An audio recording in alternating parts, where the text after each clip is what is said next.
barusan saya lihat sebuah VT dari pengacara Gatot yang mengatakan bahwa produk White Tomato-nya Dr. Richard Lee ini ternyata setelah dirilis oleh Badan POM itu ternyata bermasalah dan melanggar proses hukum. Nah, kalau memang sudah dirilis dan ternyata melanggar hukum, lalu tindakan Badan POM dan pihak kepolisian mengatasi permasalahan ini bagaimana? Karena sampai detik ini pun gue belum pernah lihat satupun juga VT yang menjelaskan atau menggambarkan tindakan atau langkah-langkah Badan POM dan pihak kepolisian mengatasi permasalahan ini. Dan benar apa kata pengacara Gatot ini, kok Dr. Richard Lee itu kelihatannya santai-santai aja. Bahkan dia kadang-kadang suka mengomentari atau bilang sirkus lah apalah untuk permasalahan yang lain yang tidak ada hubungannya dengan White Tomato produknya bermasalah ini.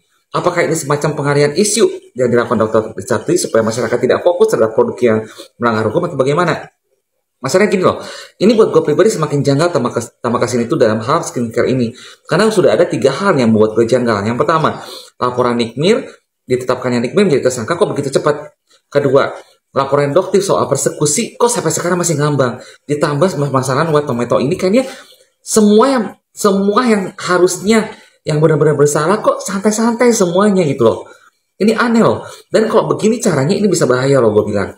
Ya, mau ada sejuta doktif pun, sejuta doktif pun juga yang mereview produk-produk yang memberikan pencerahan kepada masyarakat mengenai produk-produk yang berbahaya, pada akhirnya kalau ini dibiarkan terus produk-produk yang overclaim oleh Badan POM, akhirnya doktif tidak akan dianggap oleh masyarakat. Enggak, dan ini berbahaya sekali. Akhirnya para masyarakat semuanya, terutama kita akuin lah, perempuan di Indonesia hampir semua, emang nggak semua sih, rata-rata pasti mereka akan bela-belain beli produk skincare untuk menjaga penampilannya. Dan kalau misalkan permasalahan produk-produk skincare yang berbahaya yang tidak ditindaklanjuti oleh Badan POM dan pihak kepolisian, akhirnya dokter dianggap bohong dan masyarakat itu tetap membeli produk-produk skincare yang berbahaya ini. Akhirnya apa? Akhirnya bukan hanya merusak kepada mukanya sendiri, tapi juga menggerogoti perekonomian perempuan itu. Ya, yang artinya bisa saja menimbulkan keributan dalam rumah tangganya dengan suaminya atau dengan orang tuanya yang bisa berakhir perceraian, bahkan uang bisa habis untuk membeli skincare yang berbahaya tersebut tanpa ada hasil yang bagus, bahkan mungkin merusak dan menimbulkan efek samping ke depannya. Dan kalau misalkan semua diutamakan untuk membeli skincare kayak gitu, akhirnya kehidupan keluarga itu menjadi miskin. Ya, kalau sudah miskin siapa lagi yang harus bertanggung jawab? Negara juga kan. Ini bahaya loh. Jadi permasalahan itu bukan hanya simpel mengenai huru-hara skincare overclaim atau tidak overclaim lah istilahnya kayak gitu. Ya, tapi ini tuh sampai dampaknya tuh sampai ke dalam ke rumah tangga setiap wanita di Indonesia loh. Ya, mungkin ini tidak disadari tapi itu memang yang terjadi loh. Ya, karena ada teman aku juga ngeluh istrinya itu selalu ngebelain bahkan uang jajan anaknya pun dipotong hanya untuk beli skincare. Ya, dan ini nyata.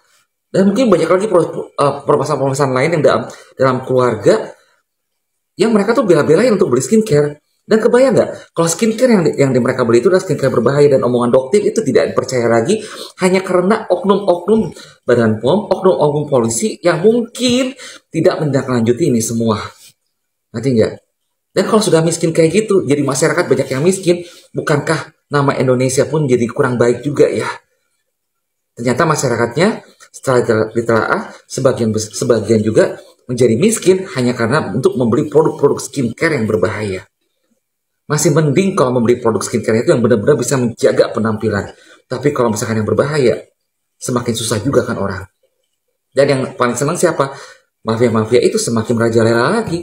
Dan kalau mafia semakin merajalela lagi, sudah tentu pasti para pengusaha di Indonesia ini lebih baik menjalankan usahanya dengan cara melanggar hukum juga. Karena mereka berpikir akan ke bawah hukum juga. Ya, ini bahaya sekali loh. Jadi permasalahan ini bukan hanya permasalahan skincare, tapi dampak dalam suatu rumah tangga, dampak masa panjangnya juga. Ya, jadi tolonglah untuk Badan POM, untuk pihak kepolisian, tolong beri transparansi kepada kami semua supaya kita bisa tahu jelas gitu, ngerti nggak? Produk yang benar-benar overclaim ini benar-benar ditindaklanjuti, diatasi, entah itu disita kek, entah ownernya itu dimasuki ke jalan hukum kayak apa kek. Tolong sampaikan pada kami semua. Jangan sampai kerja keras doktif itu jadi sia-sia. Ya, karena gue pribadi tahu nih, doktif sebagai orang yang mereview produk-produk skincare ini, itu pun perjuangannya tidak gampang. Pasti akan banyak teror terhadap hidup dia sendiri. Lalu kalau misalkan ini semua dilindungi, lalu keselamatan doktif sendiri gimana nanti ke depannya? Ya, jadi tolong untuk pihak-pihak terkait yang mengurusi masalah skincare ini, terutama pihak Badan POM dan pihak kepolisian, tolong berikan transparansi kepada masyarakat, kepada kami semua, agar masyarakat itu benar-benar tahu mana produk yang benar-benar dinyatakan overclaim oleh Doktif ini. Oke, jangan sampai hal ini justru semakin ambigu lah istilahnya gitu, serba salah. Ya, Badan POM waktu ada pertemuan waktu dulu kan mengatakan kalau ada produk overclaim atau produk yang melanggar, sampaikan ke Badan POM. Nanti Badan POM yang akan menindaklanjuti. Lah, gimana kita mau percaya? Sekarang aja udah jelas-jelas overclaim dan diketahui oleh semua orang, Badan POM kok belum kelihatan tindakannya seperti apa. Ya, jadi tolonglah masyarakat juga saat ini juga kan bukan berarti menjadi masyarakat yang bodoh juga. Ya, pasti tahu juga mana benar, mana yang salah. Yang penting transparansi dari pihak kepolisian, dari pihak Badan POM juga. Dan untuk pemerintah sendiri, jangan tinggal diam juga. Ini harus benar-benar dipantau. Karena dampaknya itu bisa memiskinkan masyarakat hanya karena masyarakat itu berjuang, mengumpulkan, mengebela-belain untuk membeli produk skincare. Kalau skincare yang benar, itu masih tidak masalah. Tapi kalau skincare yang salah, merusak wajahnya, atau misalkan menimbulkan efek-efek yang tidak baik ke depannya, bukan kata miskin juga. Kalau sudah tambah miskin, nanti urusannya panjang lagi. BPJS telah, lalu misalkan dinas sosial telah, dan semuanya. Benar nggak? Ini bisa merembet loh sebenarnya. Ya, saya bukan menggiring opini atau apa, tapi saya coba mengedukasi mengenai permasalahan-permasalahan yang mungkin tidak dipikirkan oleh sebagian orang selama ini gitu. Ngerti nggak? Bahwasanya dampaknya ini sangat dalam sebenarnya. Oke? 100 saya, 5.400.000. Dari 5.400.000, coba kasih berapa harganya sekarang?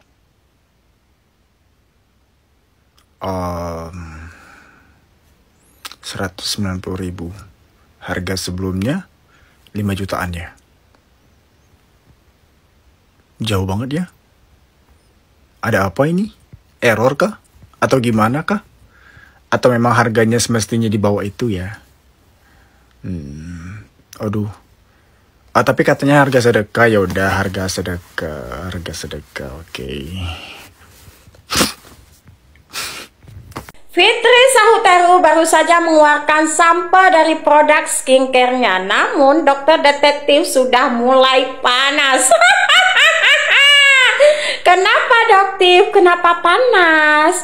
Adakah yang salah?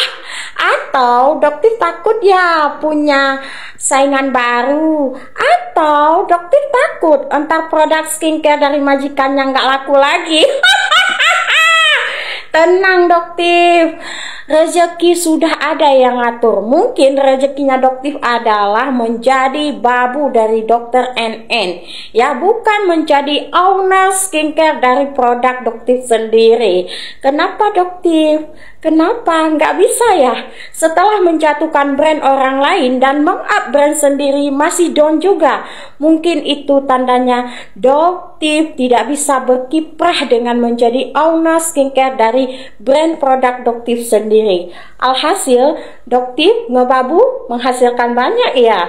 Semoga sukses Doktif, semoga sehat selalu dan semangat menjadi babu ya. Oke Doktif, seharusnya dokter detektif mendukung karya anak bangsa ya, karya masyarakat Indonesia, karya UMKM Indonesia untuk berkiprah di dunia skincare, asal skincare yang dikeluarkan itu tidak bermasalah. Jadi salahnya di mana Doktif?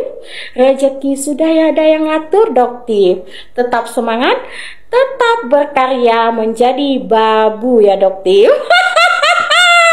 40 hari masa penahanan Nicky Bull akan segera berakhir. Penggiringan opini yang dilakukan oleh pengikutnya Nicky Bull seolah-olah Nicky Bull akan dibebaskan setelah 40 hari masa penahanan ini jika kasus Nicky Bull tidak kunjung P21. Oleh sebab itu, mari kita dengar apa kata praktisi hukum Indonesia kita. Simak baik-baik ya. Jadi alat buktinya belum lengkap. Namun tidak serta-merta bahwa tersangka tersebut akan akan dibebaskan atau dilepaskan secara hukum. Karena ada namanya di KUHP terkait dengan masa penahanan. Bila masa penahanannya berakhir, akan diperpanjang oleh penuntut umum dalam hal ini. Berarti diperpanjang lagi, misalnya penyidik sudah habis 20 hari, 40 hari sudah selesai, diperpanjang lagi oleh penuntut umum 20 hari lagi dan 30 hari. Artinya tidak serta-merta seseorang yang P21-nya belum lengkap itu akan dibebaskan. Dibebaskan itu ada beberapa faktor. Misalnya, pertama adalah dicabut laporan polisinya oleh pelapor. Yang kedua, sangka meninggal dunia. Yang ketiga adalah diputus oleh majelis hakim di pengadilan negeri bahwa peristiwa ini bukan peristiwa pidana. Nah, itu adalah dasar P21 yang berlaku di Eropa Continental Justice System yang di. Nah, jadi bebas dari mana? Bebas menghayal apa bebas melamun? Apa? Bebas jungkir balik di penjara? Ngadi-ngadi, jangan ngadi-ngadi.